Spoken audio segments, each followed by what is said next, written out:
आज आप सबको हिंदी साहित्य में हिंदी का काव्य सौंदर्य बताने जा रहे हैं। तो सबसे पहले देखिए, काव्य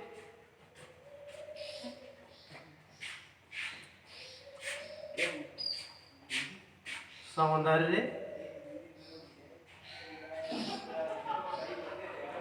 के तत्व। कि काव्य सौंदर्य के तत्व जो हैं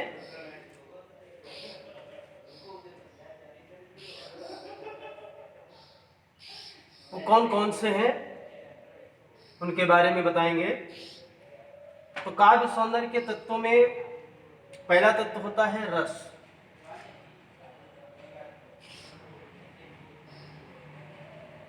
रस रस क्या है? रस रस क्या है?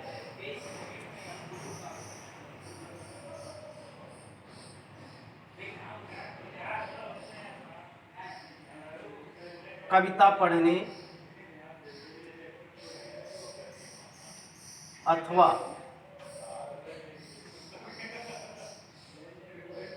नाटक देखने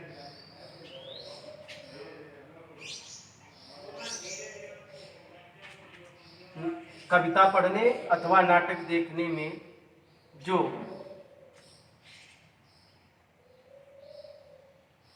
आनंद की अनुभूति होती है, अनुभूति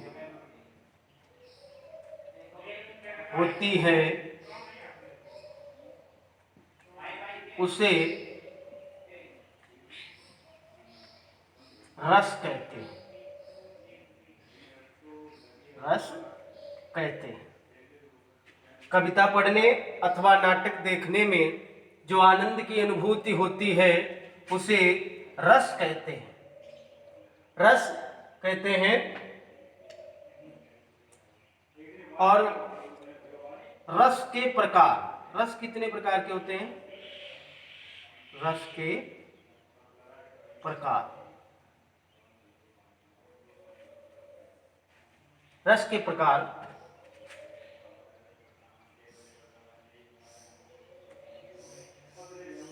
विद्वानों के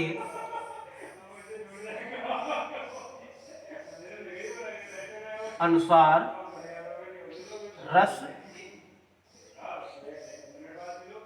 9 प्रकार के होते हैं।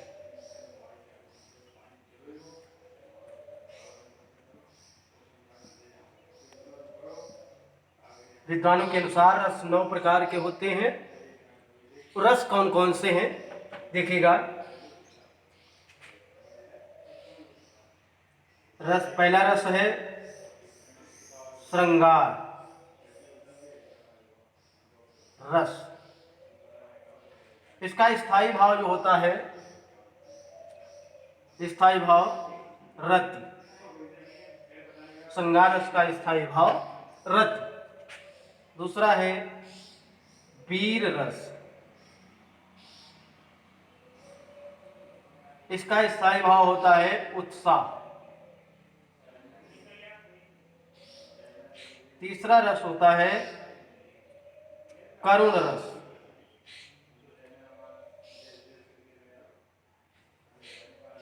स्थायी भाव है शोक। चौथा है हास्य रस। हास्य रस स्थायी भाव है हास्य। पांचवा है अद्भुत रस।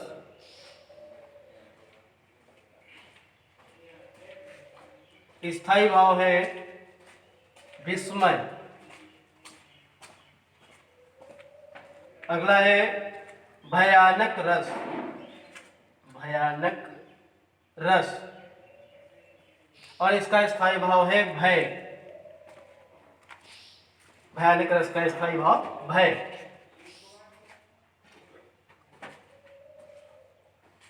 अगला है विभत्स रस।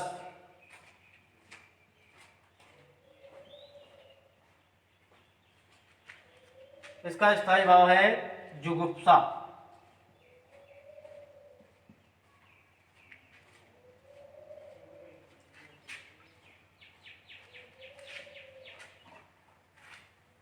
और अगला रस है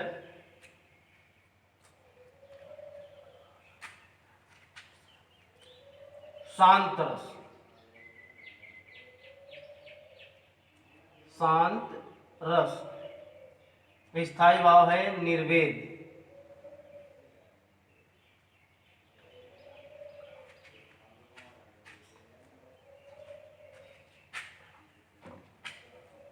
जुगुप्सा को घृणा भी कहते हैं। ठीक है, इस तरीके से श्रृंगार रस का स्थायी भाव रति है, वीर रस का उत्साह है, करुण रस का शोक है, हास्य रस का हास है, अद्भुत का विस्मय है, भयानक का भय है, बीभत्स रस का जुगुप्सा है, शांत का निर्वेद है। इसके अलावा वात्सल्य,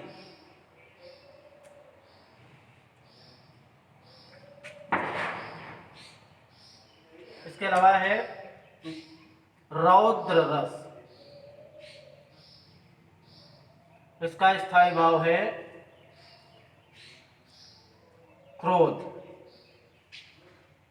क्रोध यानी गुस्सा। ठीक है, ये 9 रस हो गए। वैसे रस तो 11 तक हो गए हैं। इसके बाद शांत है और फिर वो भक्ति रस है।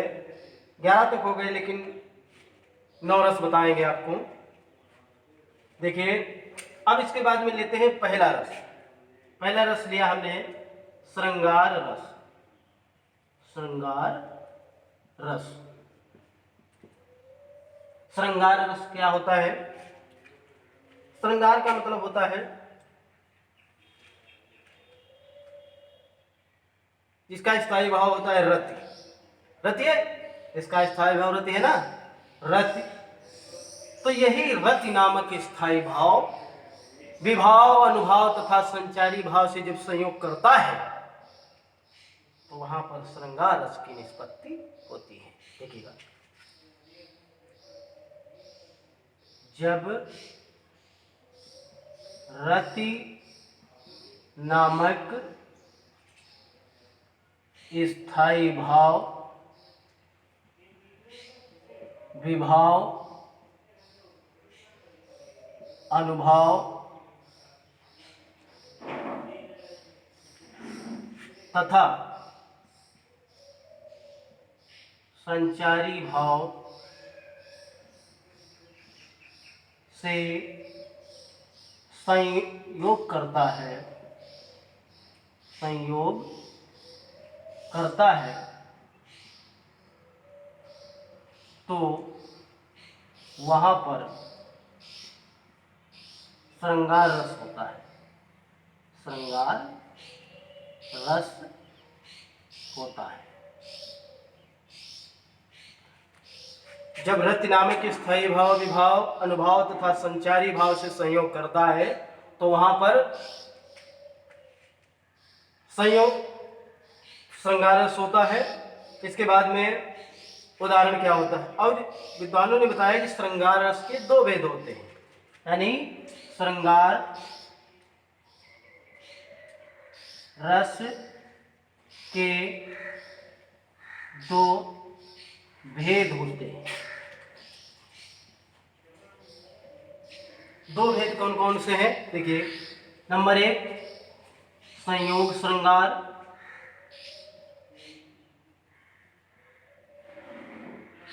और दूसरा है वियोग श्रृंगार।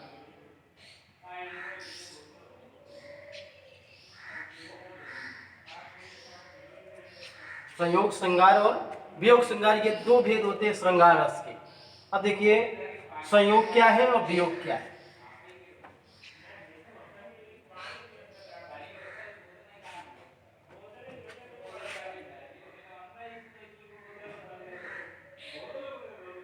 संयोग श्रृंगार क्या है? देखिए, संयोग क्या है, देखते हैं। संयोग का मतलब होता है मिलना। जब जुड़ना, संयोग का मतलब होता है जुड़ना या मिलना, कुछ भी है। तो जब नायक नायिका आपस में मिलते हैं तो उस स्थिति को हम संयोग कहते हैं। देखिए,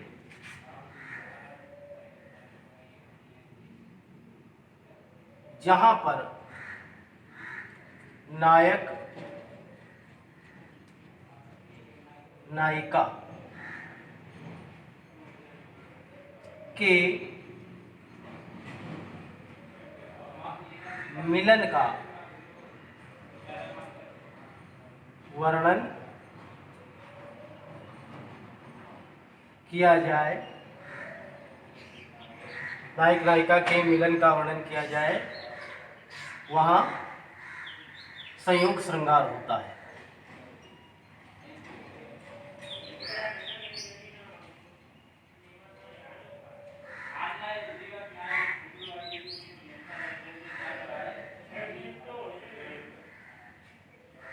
संयोग श्रृंगार होता है वहां।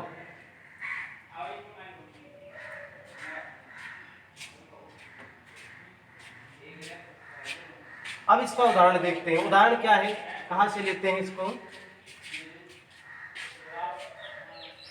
उदाहरण देखिए, उदाहरण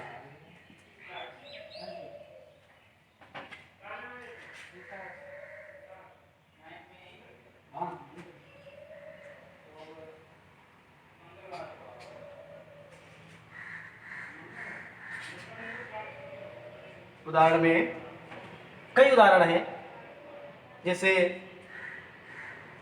लता ओट सब सखिन लगाए और राम के रूप निहारती जानकी कंगन के नख की परछाई, या अन्य कई उदाहरण हैं। तो लेते हैं,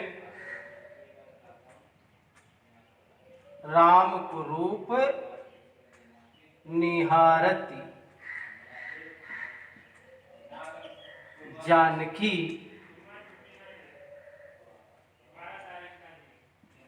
कंगन के नग की परछाई,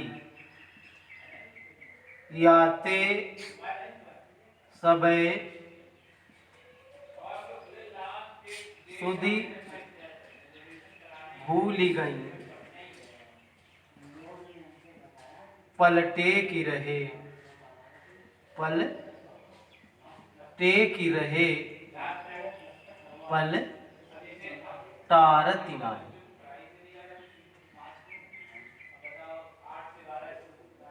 ये उदाहरण है, राम को रूप निहारती जानकी कंगन के नग की परछाई, याते सबे सुधी भूली गई, पलटे की रहे, पल टारती नाही। देखिए, भगवान राम के रूप को माता जानकी देख रही हैं, और कहाँ देख रही हैं? कंगन के नग की परछाई। माता सीता जो कंगन पहने हैं, उस कंगन के नग में भगवान राम की तस्वीर को, यानी उनकी परछाई को निहार रही हैं, और यात सबय सुधि भूल गई। सीता जी को और कुछ ज्ञात नहीं है, और उस कंगन नग जो कंगन में लगाए, जिसमें भगवान राम की तस्वीर आ रही है, उस तस्वीर पर निगाहें लगाए हैं, और दूसरी यानी और किसी स्थिति की उन्हें कोई स्तुति नहीं है, सब कुछ भूल चुकी हैं, उस तस्वीर को बड़े प्रेम से निहार रही हैं। तो यहाँ पर संयोग है। ठीक है, अब लिखते हैं वियोग श्रृंगार।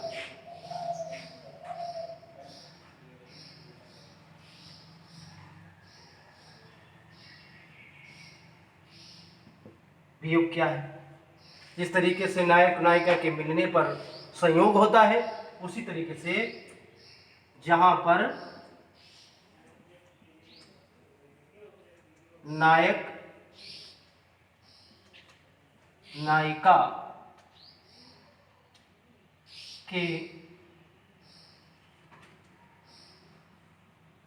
बिछुड़ने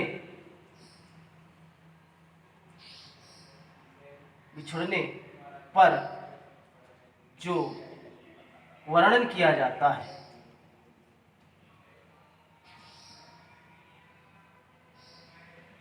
है उसे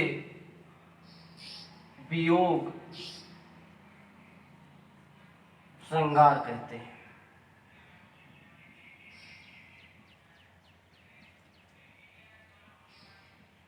यानी प्रेम है, लेकिन नायक और नायिका एक दूसरे से अलग हैं, इसलिए यहाँ पर वियोग है। और इसका उदाहरण देखिएगा। उदाहरण, जब वियोग हुआ, यानी राम और सीता का जो प्रेम है वो आप सब जानते हैं। लेकिन जब सीता जी अशोक जो है पंचवटी से खो गई, तो उस समय रामचरितमानस में लिखा है कि हे खग मृग हे मधुकर श्रेणी, और तुम देखी सीता मृग नहीं। उदाहरण है, हे खग मृग हे मधुकर श्रेणी,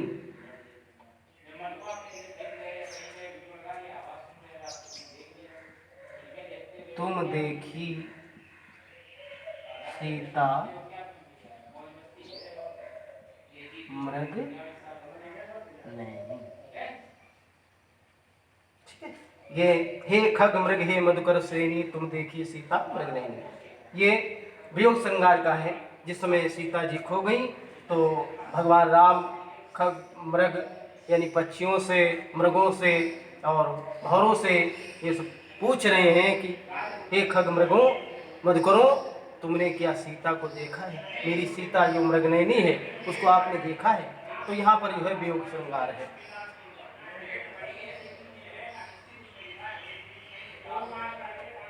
इसके बाद में दूसरा रस है वीर रस। वीर रस परिभाषा ठीक उसी तरीके से लेंगे, केवल हम जो है स्थायी भाव चेंज करेंगे। जब उत्साह नामक स्थायी भाव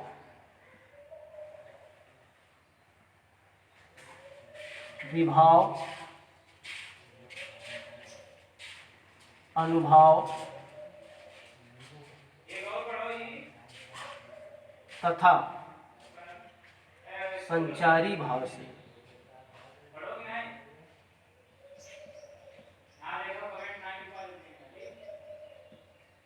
संयोग करता है, तो वहाँ पर वीर रस की निष्पत्ति होती है। जब उत्साह नामक स्थायी भाव विभाव अनुभाव तथा संचारी भाव से संयोग करता है, तो वहां पर वीर रस की निष्पत्ति होती है। ये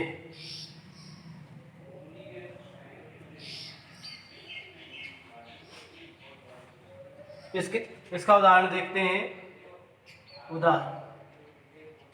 उदाहरण देखते हैं वीर रस का।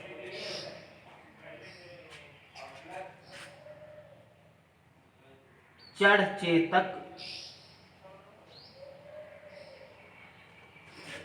चेतक पर तलवार उठा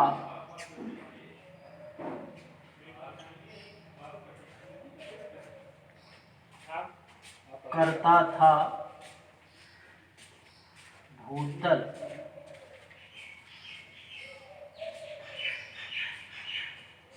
पानी को राणा प्रताप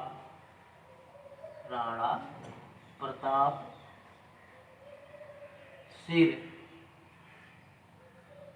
काट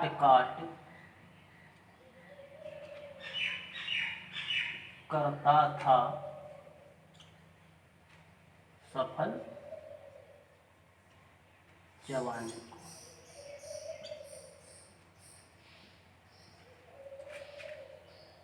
चढ़चेतक पर तलवार उठा करता था भूतल पानी को, चढ़ चेतक तलवार उठा करता था भूतल पानी को, राणा प्रताप सिर काट काट करता था सफल जवानी को। ये भी रस हो गया। ठीक है।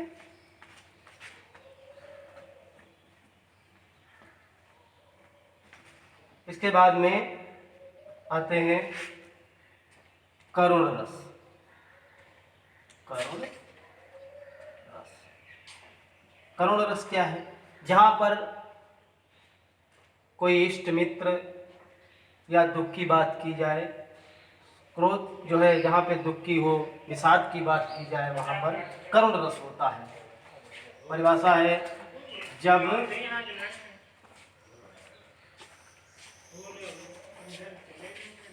शोक नामक स्थायी भाव विभाव अनुभाव तथा संचारी भाव से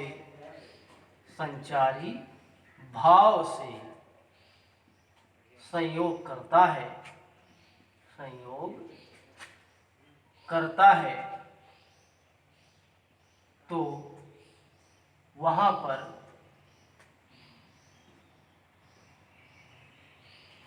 करुण रस की निष्पत्ति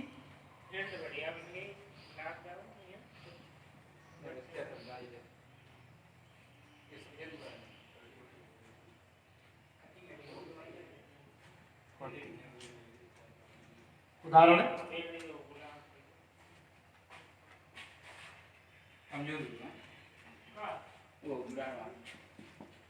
उदाहरण देखिए,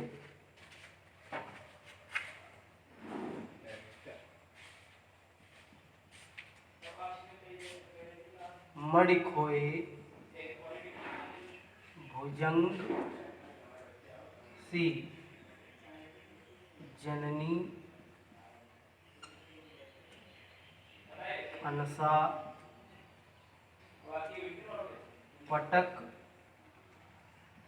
रही थी शीश, अंधी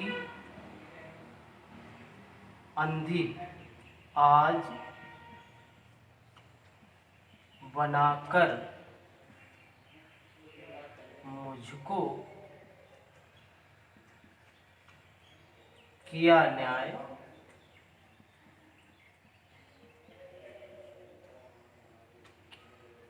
कैसा जगदीश।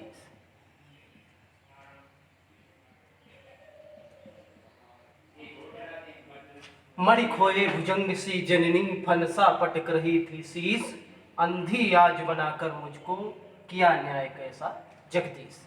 यानी जिस तरीके से एक मणि यानी भुजंग मणि, यानी जिस तरीके से जो मणि वाला सर्प होता है, उसकी जब मणि खो जाती है तो वो फन पटक पटक कर अपने प्राण त्याग देता है। उसी तरीके से श्रवण की माता जो है वो कह रही है, वो ऐसे जिस तरीके से सर्प जो है फन पटक पटक के मर जाता है, उसी तरीके से श्रवण की जो माता है वो श्रवण के वियोग में अपना सर पटक रही है और कह रही है, प्रभु आपने मुझे आज अंधी बना दिया, और अंधी बनाकर ये आपने कैसा मेरे साथ न्याय किया है। अगर मेरी आंखें होती तो मैं अंतिम बार अपने पुत्र के दर्शन कर लेती। ये रहा करुण रस और इसका उदाहरण। ठीक है। अब इसके बाद में हम लेते हैं हास्य रस। हास्य, ये हास्य रस है। और परिभाषा, जहां पर हास्य क्या होता है? जहां पर विकृत चेष्टा, यानी जो कोई तुतली बोली बोलता है या विभिन्न प्रकार की मतलब भाषाएं हाव भाव होते हैं, हाव भाव प्रदर्शित करता है, वेशभूषा ऊट पटांग पहनता है, तो वहां पर हंसी आ जाना, अनायास हंसी आ जाना एक जो है भाव होता है। लेकिन यही जब हंसी आ जाती है, हास होता है, और यही हास जो उत्पन्न होता है हृदय के अंदर, विकृत चेष्टा वेशभूषा देख करके जो हृदय में हास उत्पन्न होता है, जब यही हास नामक स्थायी भाव विभाव अनुभाव तथा संचारी भाव से संयोग करता है तो वहां पर हास रस की निष्पत्ति होती है।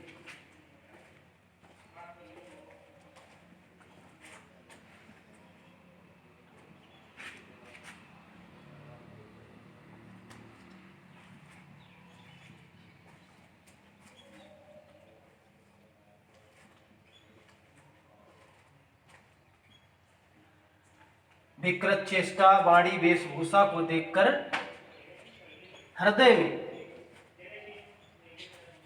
जो भाव उत्पन्न होता है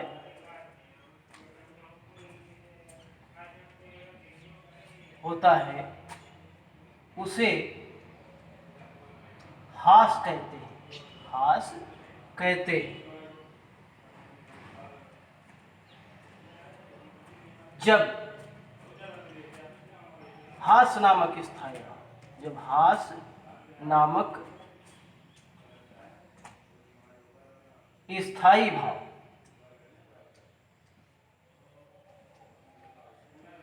विभाव अनुभाव तथा संचारी भाव से संयोग करता है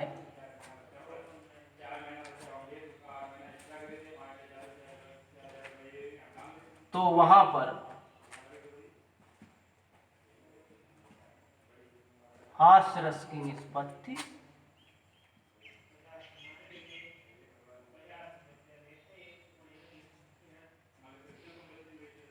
होती है। अब उदाहरण देखते हैं हास्य रस का।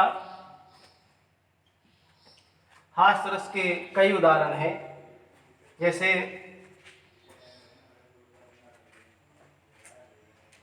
शीश पर गंगा हंसे भुजनी भुजंगा हंसे हासी कुदंगा भयो नंगा के विवाह, या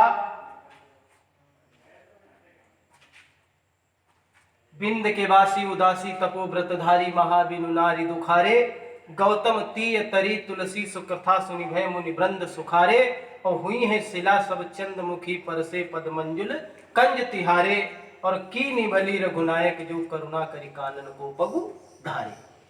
कई उदाहरण है। या खद्दर कुर्ता भक भको नेता जैसी चाल और यही बालक मामन वसे सदा बिहारी लाल। तो उदाहरण देखिए,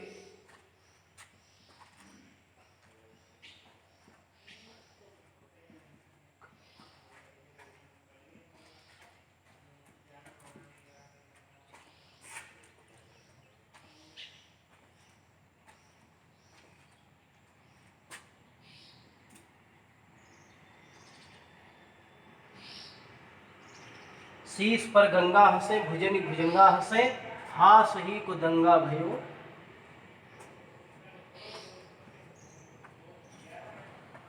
दंगा भयो नंगा के विवाह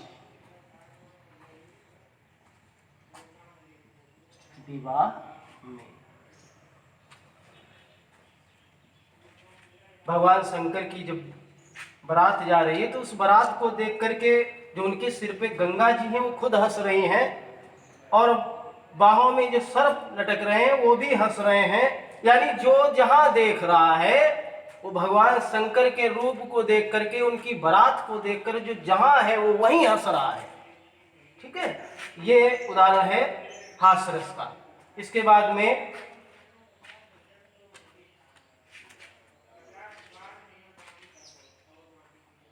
रौद्र रस। रौद्र रस, रौद्र रस, रौद्र रस का स्थायी भाव जो होता है वो क्रोध होता है। जहां पर किसी व्यक्ति को क्रोध आ जाए और फिर वहां का वर्णन किया जाए, उस वर्णन को जो है रौद्र रस के अंतर्गत लाते हैं। देखिए, जब क्रोध नामक स्थायी भाव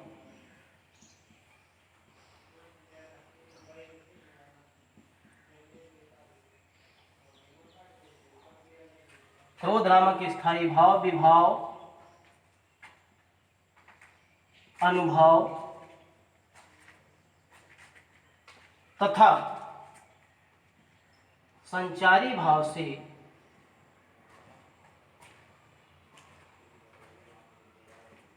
संयोग करता है,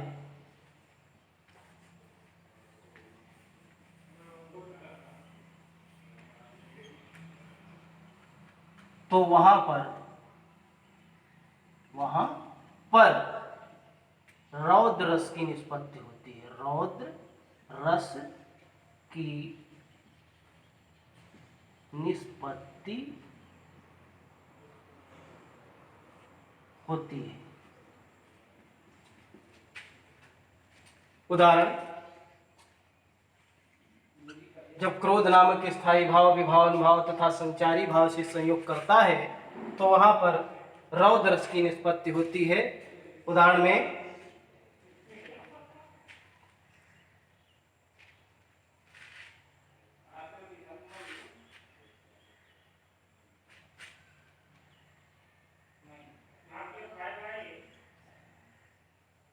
मैं सत्य कहता हूं, ऊपर लिखते हैं,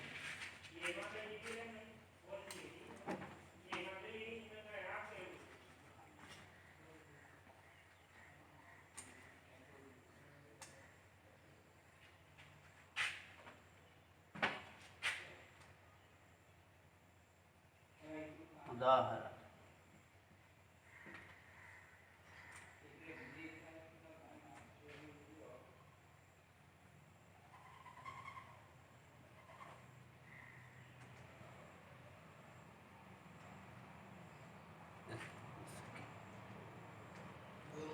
सुकुमार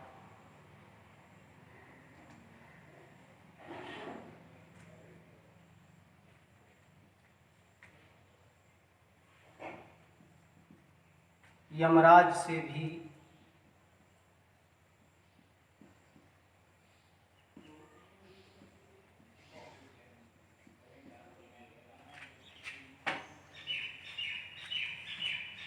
प्रस्तुत सदा मानो मुझे, सदा मानो मुझे।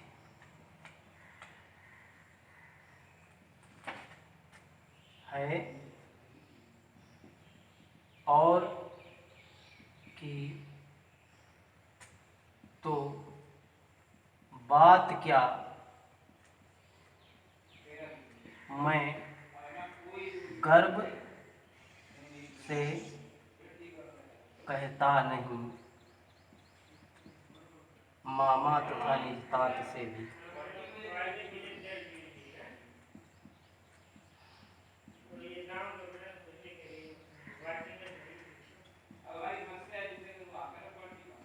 युद्ध में डरता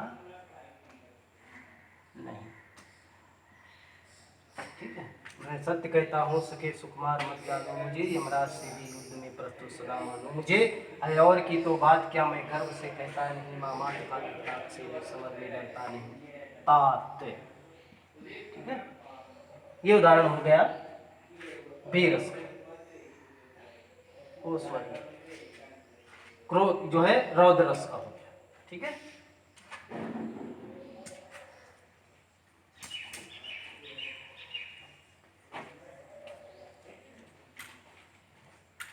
ये पाँच पाँच मिनट। चलो तो आराम करो।